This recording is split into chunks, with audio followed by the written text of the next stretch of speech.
Década de 1930. La Gran Depresión. A fines de 1929 comenzó en Nueva York, Estados Unidos, una nueva crisis, donde la cotización de las acciones había subido aceleradamente por meses, pero en octubre de ese año cayó de forma bruta. Como consecuencia, los grandes y pequeños inversionistas trataron de retirar sus ahorros de los bancos y eso provocó la quiebra de muchos de estos bancos. A esta crisis se la denominó Gran Depresión. Los efectos de estas crisis fueron numerosos. En los Estados Unidos, muchas industrias cerraron sus puertas y aumentó la desocupación. Esta crisis se extendió a todo el mundo. Nacen los totalitarismos. La Gran Depresión afectó a la mayoría de los países europeos, entre los que se encontraban Alemania e Italia. Esta complicada situación económica generó el surgimiento de movimientos nacionalistas cuyos líderes prometían solucionar la economía y la desocupación. Las características del totalitarismo fueron la oposición a la democracia y sus mecanismos de participación política, la idealización de un líder del partido, la existencia de un partido único, la limitación de derechos civiles mediante métodos violentos, la búsqueda de obediencia civil y política de la población. Italia fue uno de los lugares donde se impulsó el gobierno totalitario. En 1921 Benito Mussolini creó el Partido Nacionalista Fascista, llegó al poder como primer ministro y tomó el control absoluto del Parlamento. Adolfo Hitler, líder del Partido Nacionalista de Alemania, inició la persecución de los opositores y suspendió las garantías constitucionales. Otro ejemplo de totalitarismo fue en España, donde Francisco Franco se impuso como ganador de la Guerra Civil Española. Tiempos oscuros para la democracia.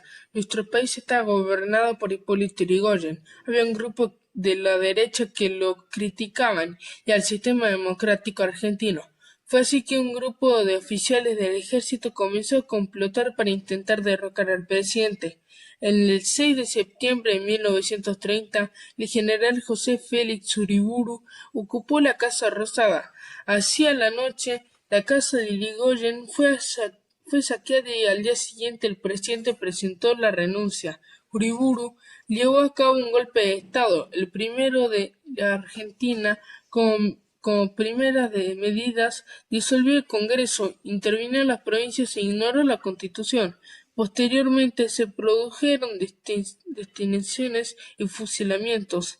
A continuación, la Corte Suprema de la Justicia de la Nación emitió un documento en el que reconoció al nuevo gobierno. De esta forma, la ley de San Peña fue violentamente interrumpida. El gobierno de Uriburu.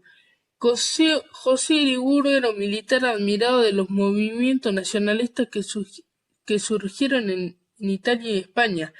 El grupo que lideraba pretendía derogar la ley de San Peña. Asimismo, Uriburu despreciaba los partidos políticos y sostenía que el sistema democrático promovía el desorden social.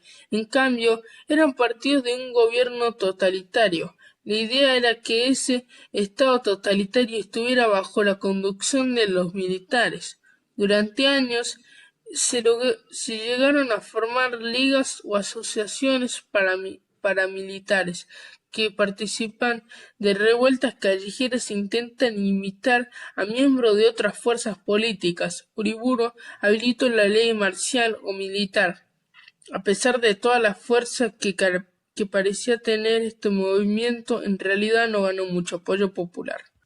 Los conservadores retoman el poder. En 1931, Uriburu convocó elecciones convencido de que el radicalismo se había debilitado y perdería, pero el radicalismo se impuso.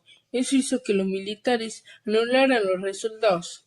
En noviembre de ese año se realizaron elecciones para presidente, pero los radicales decidieron abstenerse de participar. Como consecuencia triunfó la Concordancia, una alianza de origen conservador que lleva al general Agustín Justo como presidente.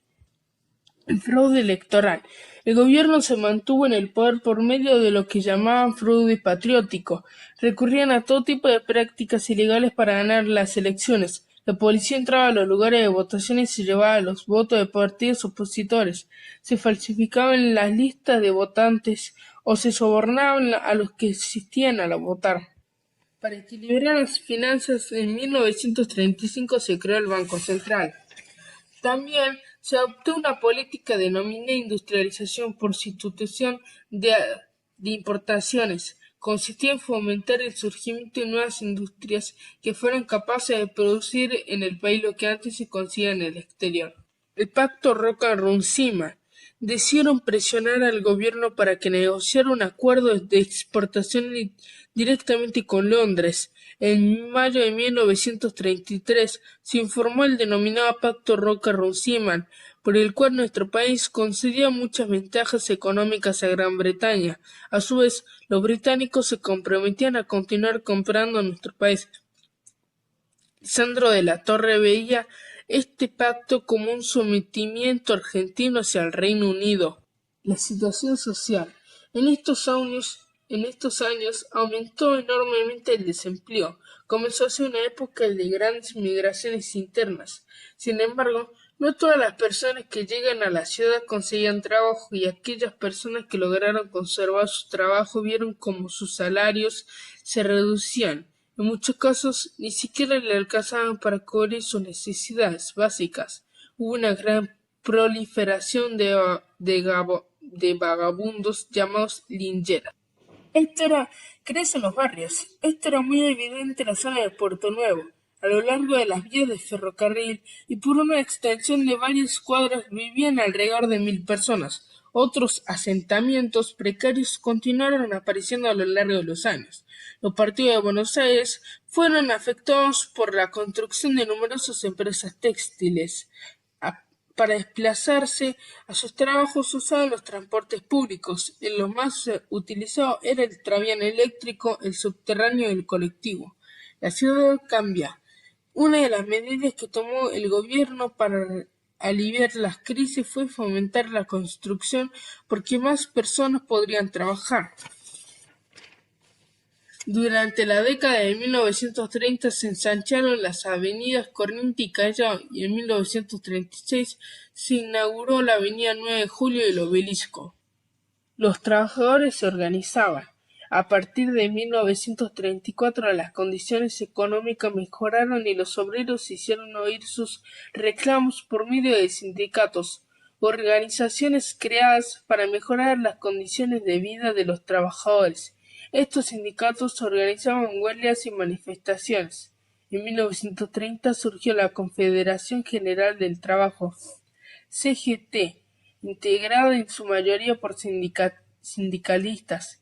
Un año después de la integración a la CGT, varios sindicatos comunistas que llegaron a tener un peso político importante. Esta década fue también una de las grandes movilizaciones obreras. El cine. A fines del siglo XIX, el cine nació como un espectáculo de ferias.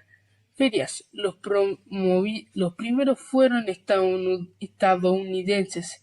Solo mostraron escenas. Al comienzo del siglo XX aparecieron las primeras salas para ver películas, pero no tenían sonido. Era el cine mudo. En nuestro país se abrieron las salas en 1910. En 1930 se convirtió en una verdadera industria local. Se estrenó la película Tango, que fue un verdadero éxito, la primera película sonora en Argentina.